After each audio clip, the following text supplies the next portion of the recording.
Hello भाई लोग, पिछले वीडियो में हम लोगों ने chapter number 8 class 9th mathematics के चैप्टर नंबर 8 क्वाड्रिलेटरल्स का पार्ट 2 देखा था, जिसमें हमने देखा था टाइप्स ऑफ क्वाड्रिलेटरल्स के बारे में, जिसके डिफिनेशन को हमने भली भांति समझा था। ठीक है, डिफिनेशन के बाद हमें इस चैप्टर के सवाल लगाने के और ज़्यादा से ज़्यादा थ्योरम समझने के लिए एक चीज़ की आवश्यकता पड़ेगी, जो है कॉन्ग्रुएंसी ऑफ ट्राइंगल्स। ठीक, कॉन्ग्रुएंसी ऑफ ट्राइंगल्स। ठीक, कॉन्ग्रुएंसी ऑफ ट्राइंगल्स यानी त्रिभुजों की सर्वांग समता। त्रिभुजों की सर्वांग समता से क्या मतलब है?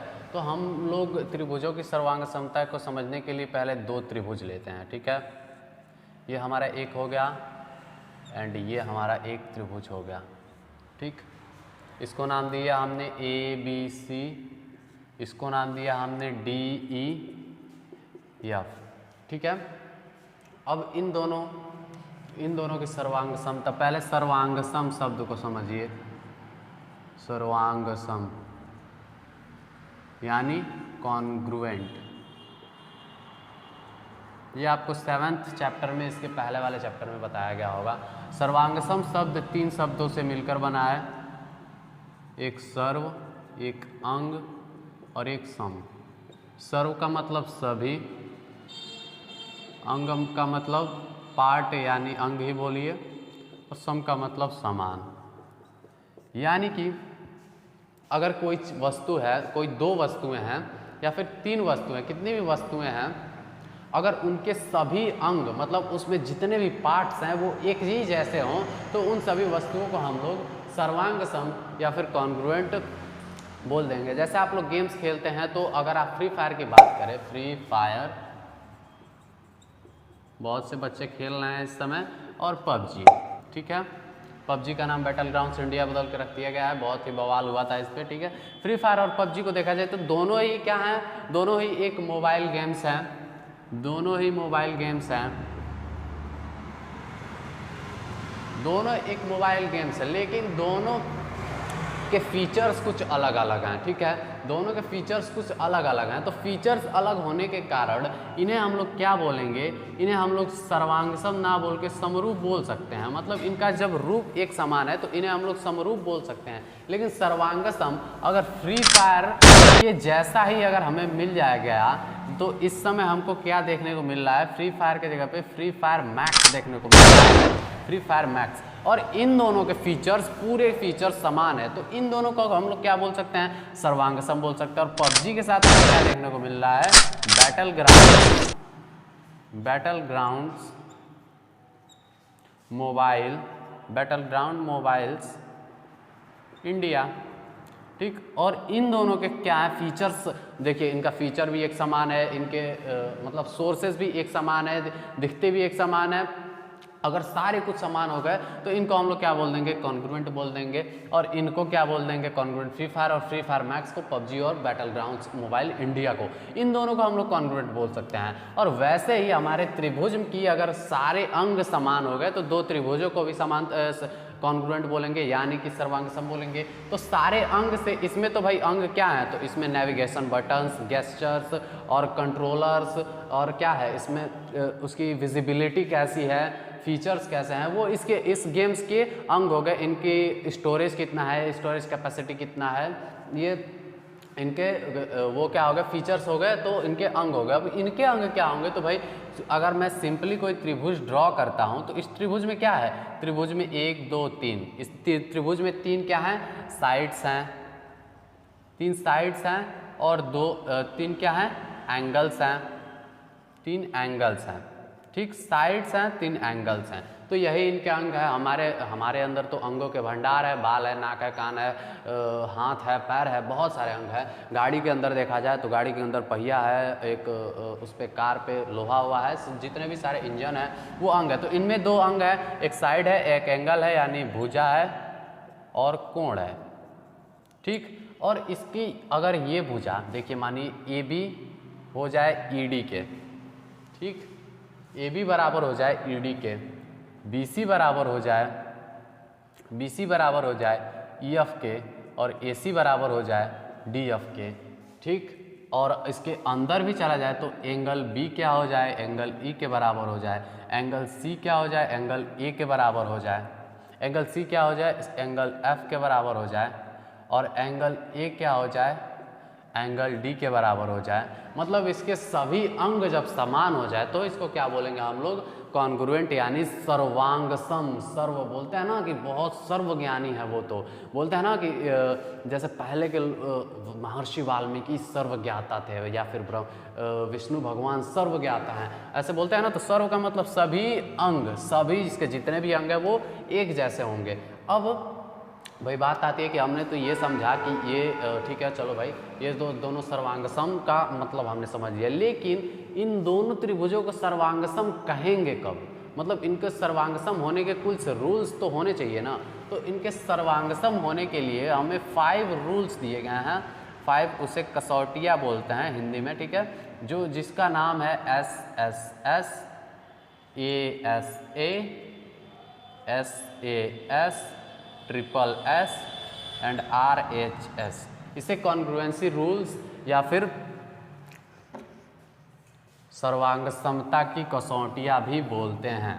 ये आप लोगों को याद रखना है बिल्कुल इस चैप्टर में। ये अगर ये आपको पता है तो सवाल लगाने में आसानी होगी। इसका फुल फॉर्म क्या होता है, सॉरी यहाँ पे side side side, angle side angle, side angle side, और एक और चीज़ हमारा एंगल एंगल साइड। यह आपने पिछले चैप्टर्स में पढ़ा होगा, मैं आपके रिवीजन के लिए बता रहा हूँ, क्योंकि हमें पिछले से कुछ नहीं मतलब है, हमें आगे बढ़ना है और पीछे मुड़ के नहीं देखना है। इसका साइड साइड हो गया, इसका एंगल साइड एंगल, इसका क्या हो गया, साइड एंगल साइड, और इसका क्या हो गया, एंगल एंगल साइड। इसका RHS, यहाँ को आप लोगों ने ये समझा कि राइट हैंड साइड होता है, लेकिन राइट हैंड साइड नहीं होता है, बल्कि इसका होता है राइट एंगल, ठीक, हाइपोटेनस, हाइपोटेनस एंड साइड, ठीक है। इसका मतलब क्या होता है, मतलब आपको समझाता हूँ मैं। इसको हिंदी में क्या बोल सकते हैं, भुजा, यही फिर यही भुजा, ठीक है, और फिर भुजा। इसमें भुजा नहीं, इसमें क्या है, कोण, भुजा और कोण, ठीक है। और इसमें क्या है, भुजा, कोण और भुजा। इसमें क्या है, कोण, कोण और भुजा, ठीक। इसमें क्या है, समकोण, और क्या है, समकोण और हाइपोटेनस का मतलब होता है कर्ण, और एक और चीज़ है इसमें, भुजा। अब इन कसौटियाँ तो हमने ये 5 जो कसौटियाँ हैं इनको एकदम रट जाना है, ठीक है, इनको एकदम रट जाना है। Side side side, angle side angle, side angle side, side angle side, angle angle side, RHS। इनको एकदम मतलब दिमाग में आप कैसे भी इनको कागज़ पे लिख के उसको पानी में घोल के आप पी जाइए, कुछ भी करिए, बस इसको याद रखना है, ठीक है। तो अब इन कसौटियों को हम लोग देखते हैं कि एक एक करके समझते हैं। पहले हमें क्या दिया गया, साइड साइड यानी भुजा भुजा भुजा। इन दोनों अगर त्रिभुजों में हम लोग बोल दें कि AB बराबर है ED के, BC बराबर है EF के, सॉरी थोड़ा साफ लिखा जाए, AB बराबर है DE के, BC बराबर है EF के, और AC बराबर है BF के। तो ये त्रिभुज क्या होंगे, सर्वांगसम हो जाएंगे, ठीक है। ये एक ये हमारा हो गया क्या, तीनों साइड्स, ये भी साइड है, ये भी साइड है और ये भी साइड है, ठीक है। अगर तीनों साइड्स हमारे क्या हो गए, तीनों साइड्स हमारे अगर इक्वल हो गए इन दोनों ट्रायंगल्स में, तो हम लोग बोल देंगे कि ये ट्रायंगल 1 जो है ये ट्रायंगल 2 के क्या होता है, कॉन्ग्रुएंट होता है। कॉन्ग्रुएंसी का साइन देखिए, सर्वांगसम का साइन क्या होता है, बीच में ऐसे कर देते हैं। और अगर दो त्रिभुजों को सर्वांगसम लिखना हो, आपको पता होगा ये सर्वांगसम और लिखना हो तो ऐसे लिखते हैं, ट्रायंगल ABC सर्वांगसम है ट्रायंगल DEF के। ये हमारा ये इक्वल्स टू और ऊपर एक ये क्या बोलते हैं कर्व लाइन, ये क्या है, हमारा सर्वांग सम का साइन है, इसको याद रखना है, ठीक है। अब देखते हैं दूसरा, angle side angle. Angle side angle में क्या बोल रहा है, देखिए पहले एक एंगल, ठीक है, एक ये एंगल क्या हो गया, ये हो गया बी, ठीक, एंगल क्या हो गया बी, बीच में साइड है, बीच में साइड, देखिए बीच में साइड, बीच में साइड कौन सा है, ये बी सी, बीच में साइड है ना, बीच में साइड आपको दिख रहा है, एंगल साइड एंगल, ये एंगल, ठीक है।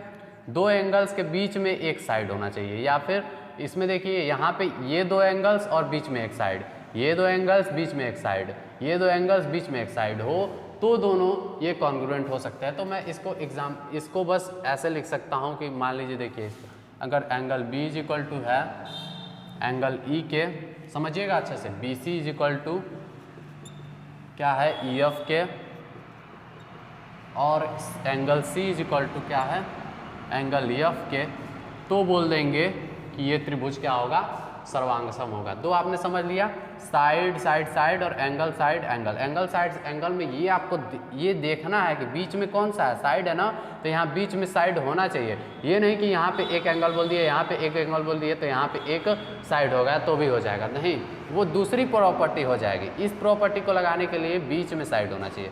अब देखते हैं साइड एंगल साइड। अब इसमें दो साइड्स क्या है, बाहर है, एक एंगल बीच में है, तो इसमें ले लेंगे दो साइड्स बाहर, क्या एक ये साइड ले लेंगे और ये साइड ले लेंगे, ये दोनों साइड्स बाहर हैं और बीच में ये एंगल ले लेंगे, ठीक है। तो चलिए डी ई, ठीक है, डी ई बराबर किसके हो जाएगा, ए बी के, बी सी, अब बीच में क्या है, बीच में एंगल है ना, तो बीच में वाला एंगल यानी ये एंगल,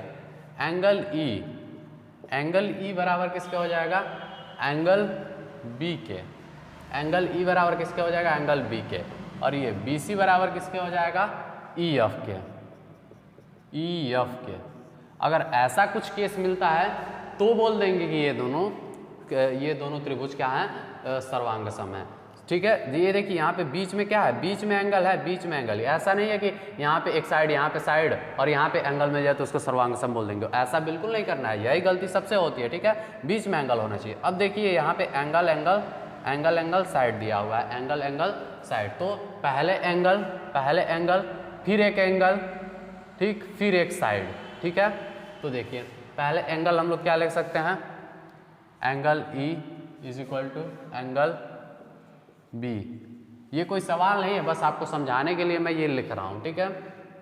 यहाँ पे angle C is equal to angle F, देखिए गिन के रखना है। देखिए अब दो एंगल हो गए ना, यहाँ पे एंगल बी, यहाँ पे एंगल सी। अब देखिए एक साइड है, साइड हमारी क्या है, दोनों एंगल्स के बाहर है, तो साइड कोई भी आप ये साइड ले या ये साइड ले, एंगल्स के बाहर होनी चाहिए, तो बाहर वाली साइड कौन सी है, यही ले लेते हैं। चलिए ए सी इज इक्वल टू कितना हो जाएगा, डी एफ के, ठीक है। अगर कुछ ऐसा आपको केस मिल जाए तो उसको भी हम लोग तो दोनों ट्राइंगल्स क्या हो सकते हैं, कॉन्ग्रुएंट हो सकते हैं। और एक लास्ट में ये आर एच एस जो है, ये आर एच एस जो है ये एक स्पेशल ट्राइंगल के लिए यूज़ होता है कि अगर कोई दो ट्राइंगल्स हैं हमारे, अगर कोई दो ट्राइंगल्स दिए हुए हैं, जैसे मान लीजिए ये हो गया ट्राइंगल हमारा 1, इसे हम लोग पी क्यू आर कहते हैं, और इसे एक और ट्रायंगल हो गया हमारा जिसे हम लोग कहते हैं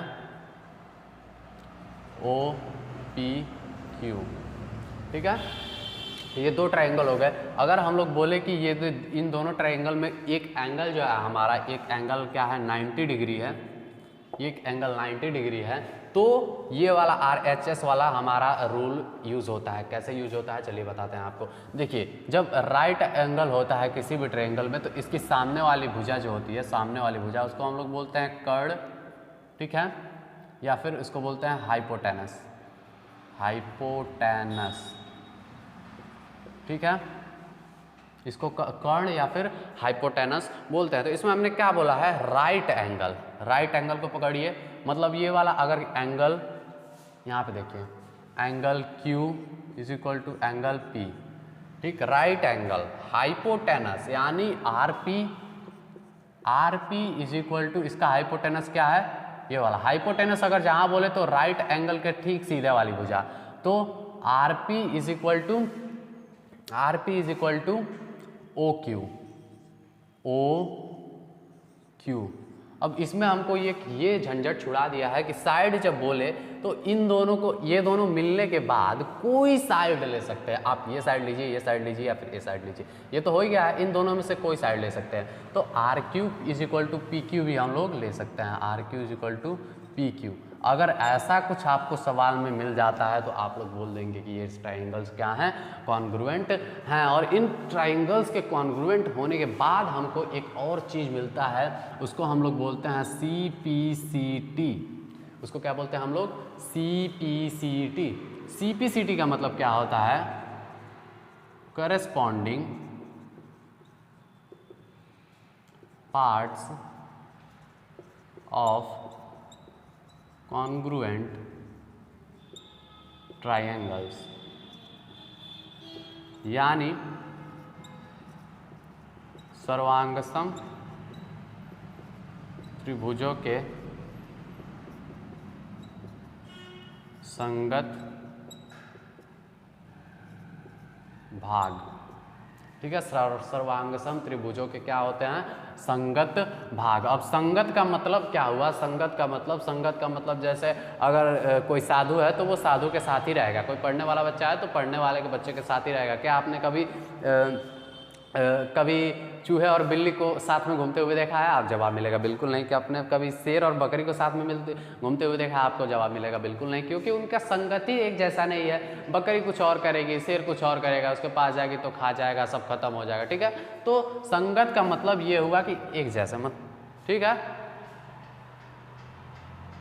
यहाँ पे अगर हम लोग देखें तो संगत भाग का मतलब क्या हुआ कि अगर ये एंगल Q है तो इसका संगत क्या होगा? एंगल P होगा। PQR, इसमें भी मैंने Q लिया है क्या? चलिए Q ही रहने दीजिए। एंगल इसको Q डैश कर लेते हैं हम लोग। ठीक है, Q डैश। गलती हो गई तो उसको सुधार लीजिए। ठीक है, मैथ में बड़ा अच्छा है, गलती होगी तो सुधार सकते हैं ब्रो। और अगर वहीं साइंस या फिर कुछ कोई और सब्जेक्ट रहता तो काटना पड़ता। देखिए यहाँ पे Q है तो यहाँ पे Q डैश कर दीजिए। ठीक, तो इसका संगत भाग क्या होगा? Q है तो आप वो बोलेंगे कि ये Q, नहीं बिल्कुल नहीं, इसका संगत भाग होगा P, क्योंकि इस साइड में है ना, कर्ण के सीधे सामने है, ये भी कर्ण के सीधे सामने है, तो इसका संगत क्या होगा? P होगा। ये देखिए, ये कर्ण के नीचे वाले पर है R, यहाँ पे नीचे वाले पर क्या है? Q, तो R का संगत क्या होगा? Q होगा। और यहाँ पे P और वो, ठीक है, P और वो, ये दोनों संगत हो गए। कई लोग CPCT का ये मतलब समझते हैं कि इसके सारे पार्ट्स आपस में इक्वल हो जाते हैं। अब बोले एंगल P है तो एंगल Q के बराबर हो सकता है, एंगल R है तो एंगल O के बराबर हो सकता है। ऐसा बिल्कुल नहीं है। अगर CPCT हम लोग लगाते हैं तो P जो है वो O के ही बराबर होगा, और R जो है वो Q के ही बराबर होगा, और Q जो है वो P के बराबर ही होगा। RP OQ के बराबर ही होगा, RQ PQ के बराबर होगा। ऐसा नहीं हो सकता कि RP OP के बराबर हो जाए और RQ PQ के बराबर, RQ OQ के Q डैश के बराबर हो जाए, ऐसा नहीं होता है। ठीक है, करेस्पॉन्डिंग पार्ट्स मतलब एक जैसे, संगत, इसको याद रखना।